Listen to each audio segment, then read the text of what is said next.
All right, everybody, welcome to On the Go with BCSO, our podcast where we talk about crime trends, all the different programs, the important things that we're trying to do in public safety to keep our community safe. I got Sergeant Jay Martinez with me. Jay, good to have you always with us.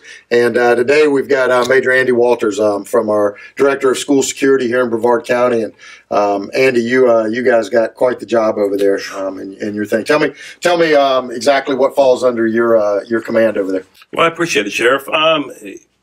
Well, thanks to you, 4.5 years ago, we were able to take over district security at the school board with that partnership with then Superintendent Dr. Blackburn. But I got to tell you that over the last 4.5 years, and credit goes to a lot of the predecessors and yourself to bring it to where it's at today. We have 90 school locations in Brevard County, and that's inclusive of all of our adult learning and alternative learning centers. And we even have a Head Start location to where we are actually teaching young 3- and 4-year-olds that we also cover and have that responsibility. So really, truly, you're talking about 90 campuses plus the school security building that your team is tasked with protecting in some capacity. That's correct. Yeah, you know, and a lot of people don't understand is that school board has 9,000 employees. Never realized that before I started in this position, that organization was that big. It's huge in comparison to any other organization within Brevard County. You take it even a step further. That's not even inclusive of our private schools and our charter schools. Right. We have 14 campuses for charter schools. Wow. In here. So you add that, we're over 100 locations. Then you got to add into all of our bus locations, facilities, and ancillary sites for the school board. So it all in all, it's a heavy burden and task for law enforcement to make sure they're safe. But we're up for the challenge without a doubt. And I think it's important to mention too that while we run school security, we have some great partners in our police departments that are partnered with us, because a lot of them have school resource officers that are in play and helping with facilities and locations that are in their jurisdictions as well. They do. That's a good point to bring up. But all of our municipalities that have public school locations, even charter schools, I know that our Chief Wiley at West Melbourne Police Department has stepped up, and because since he has a large amount of charter schools within his city, to make sure that those schools are covered as well. But yeah, we collaborate very well together. And what's nice is their officers will take direction from their supervision, but also work very well with us in the direction that we want to take it from district security standpoint. So can't be happier with how that partnership works in our community. You know, I look at what we face today versus 39 years ago when I started in this job. With threats on our school campuses, and it's completely changed. You know, shootings on school campuses is nothing new. I mean, you can trace that back to the 1800s with one of them. But when you look at the volume of those incidents we have, and then just the other, you know, the being prepared for an active shooter on our school campus is what we do every day. But what we're also doing every day is handling all the other incidents that take place, the discipline, the criminal incidents that take place, bullying, all of those things. So, like you said, it's a pretty daunting task.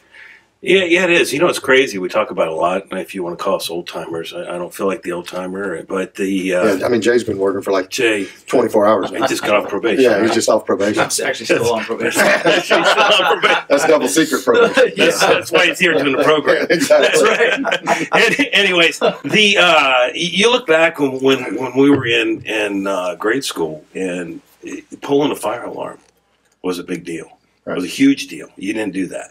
And it's just a change in generations, and unfortunately, it's a change in the level of respect that our youth have for authority. Right. And that's a big focus. Yeah. Well, back then, you pulled the fire alarm, you got dealt with by the dean, and then you got dealt with when you got home in a worse capacity by mom and dad who whooped that butt for you. And your butt was probably whooped by the dean. Oh yeah, because you got to paddle. I mean, were they still paddling when you went to school? No. Yeah. They threatened it, but I'd never seen or heard of anyone actually getting hit. Did you get hit in school?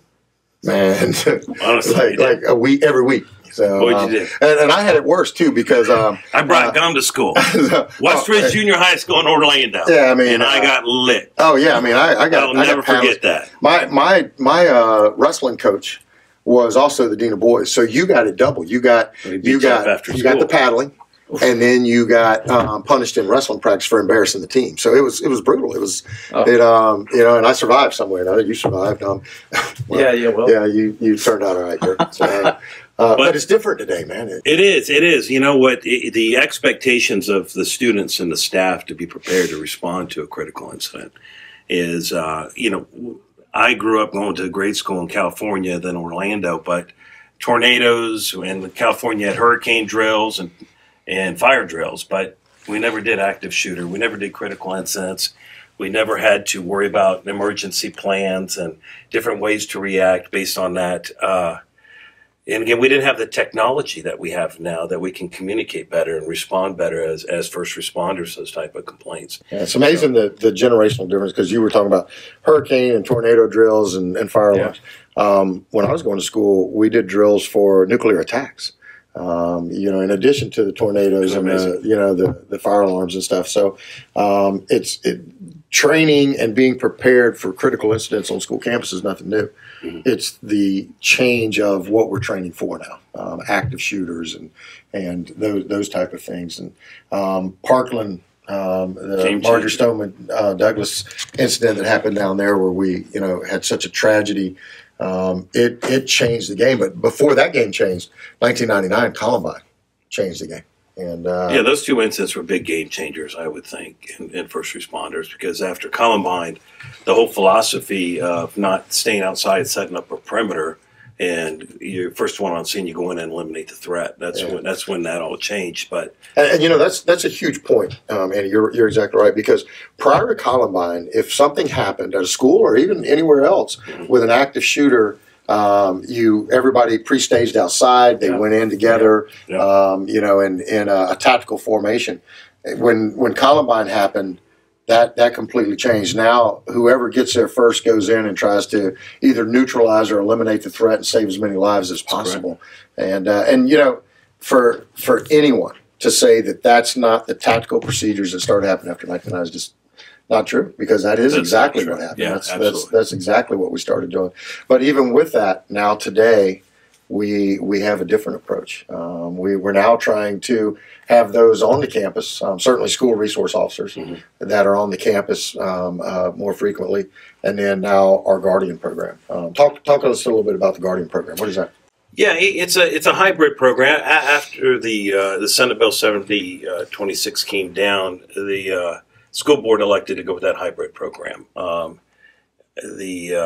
where we take ex-military, ex-law enforcement personnel, ex-corrections, private security, folks that have received that training and had actual experience in tactical assaults and firearms handling. We put them through a pretty extensive training, 176 hours.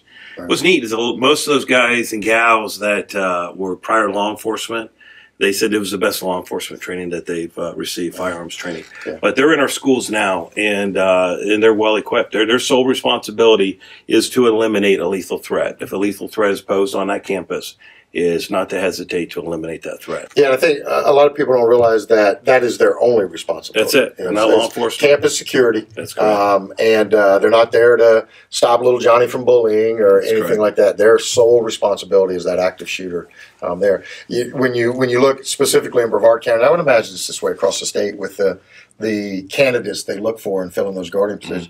What did we have? It was a staggering number, 440 years of military service in the first 28 that we. I had the pleasure of sitting on a lot of the review boards, and we put them in different scenario-based questions, and it was amazing the amount of veterans that we have that actually were out there and cleared different cities in Afghanistan, and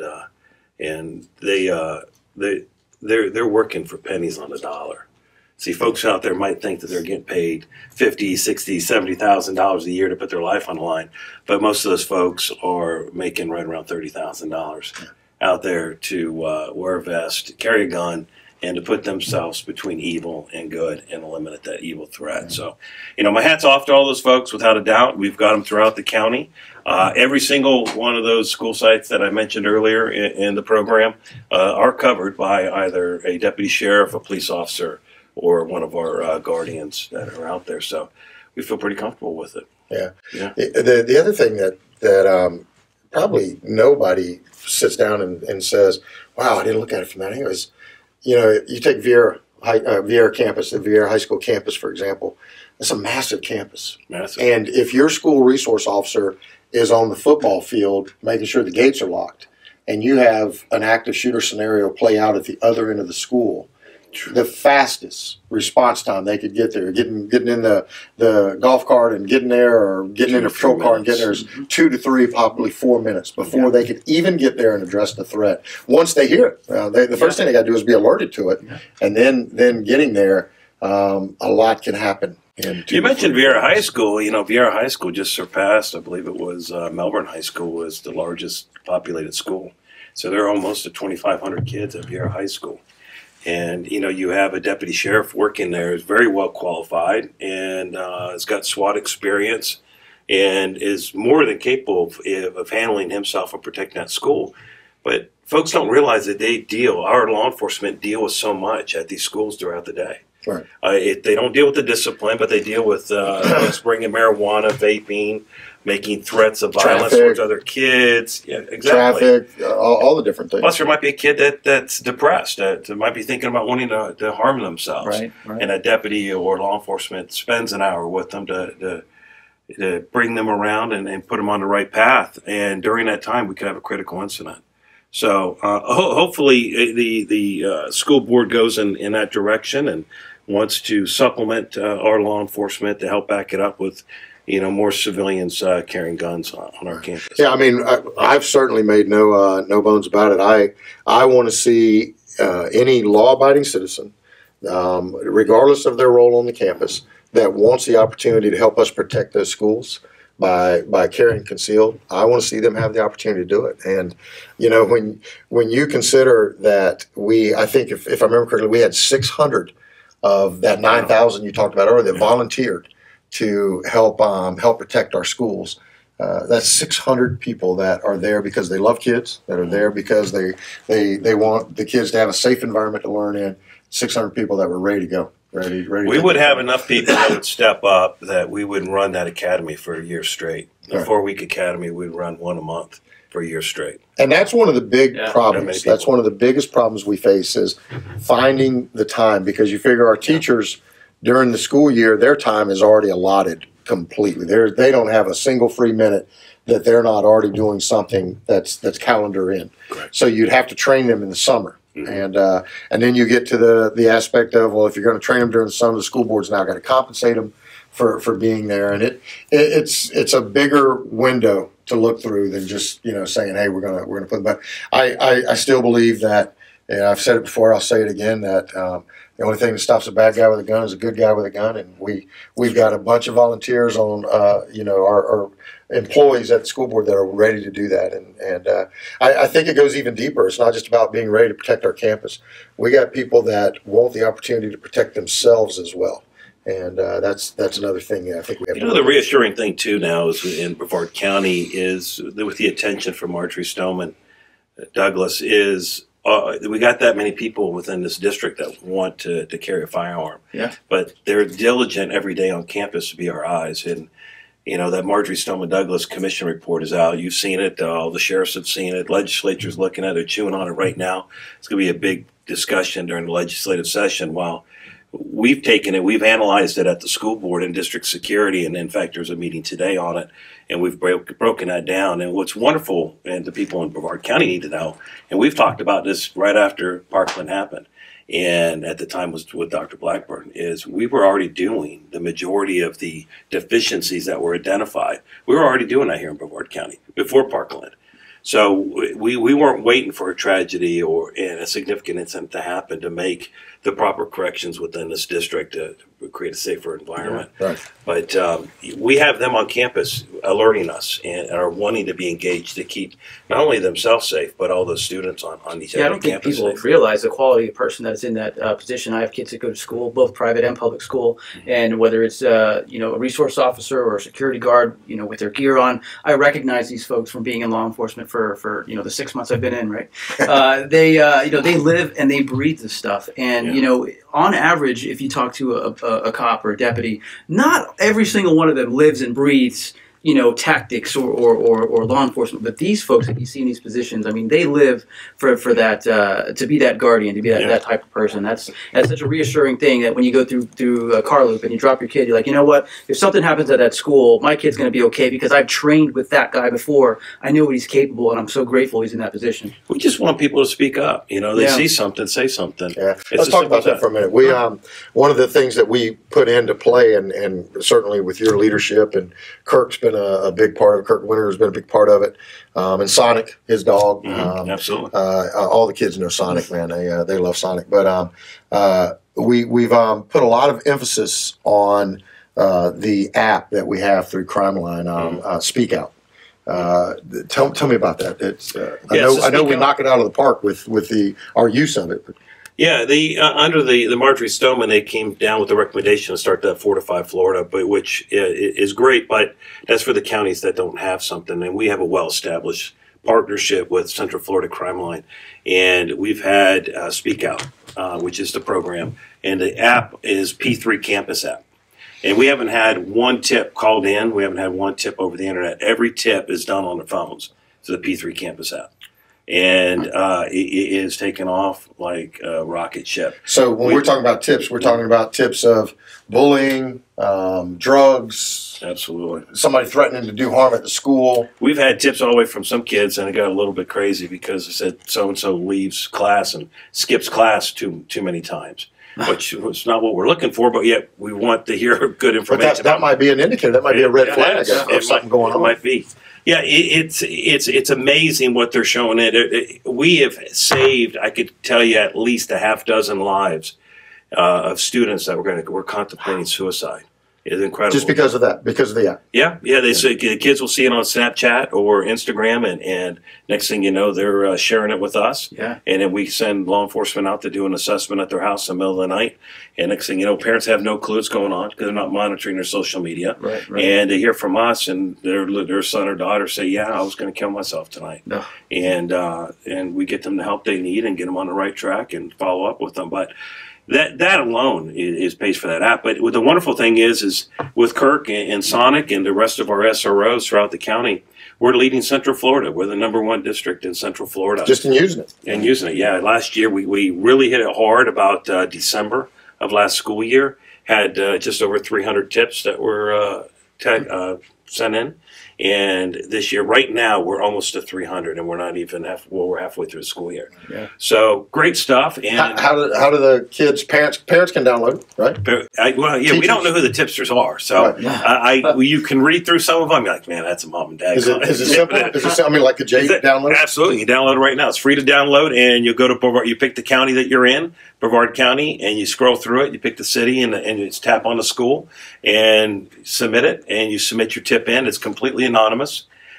We don't ask for names, even if you want to provide your name. We tell you don't want your name.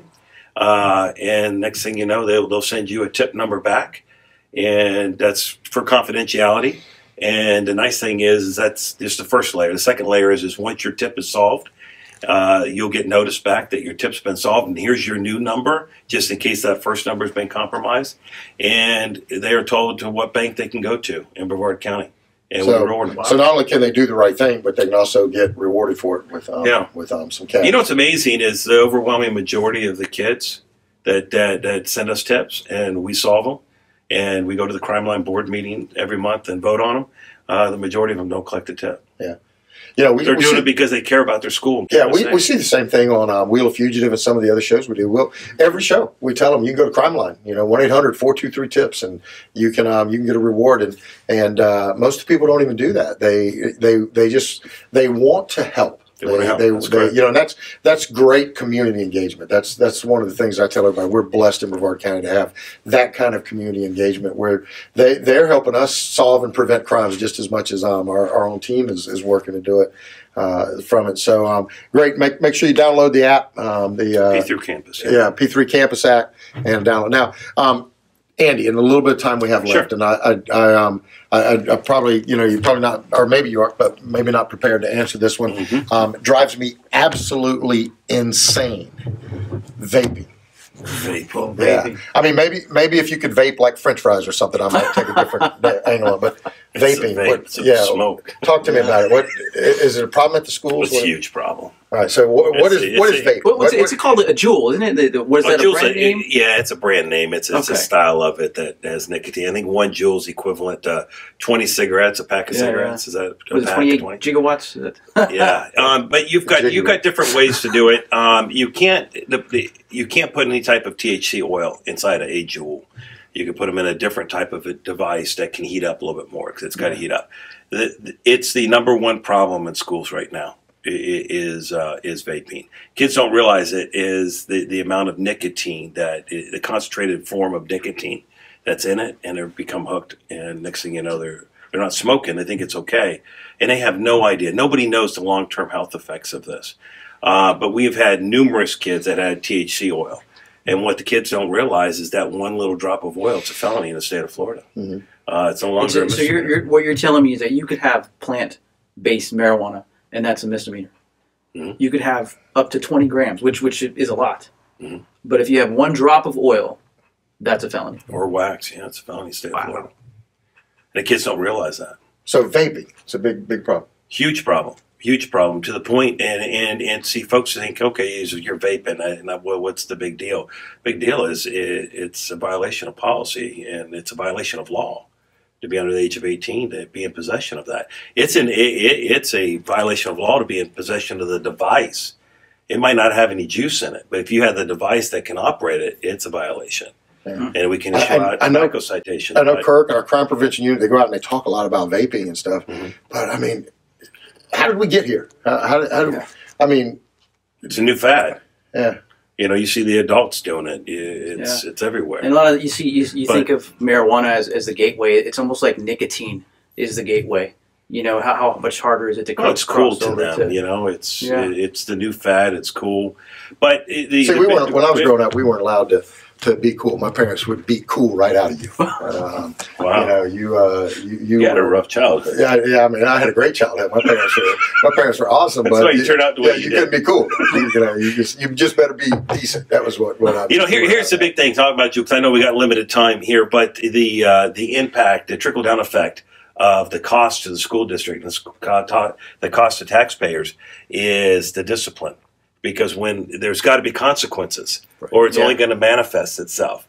So the referrals to detentions and to our ALCs has quadrupled this school year because of vaping, and it's a tough thing.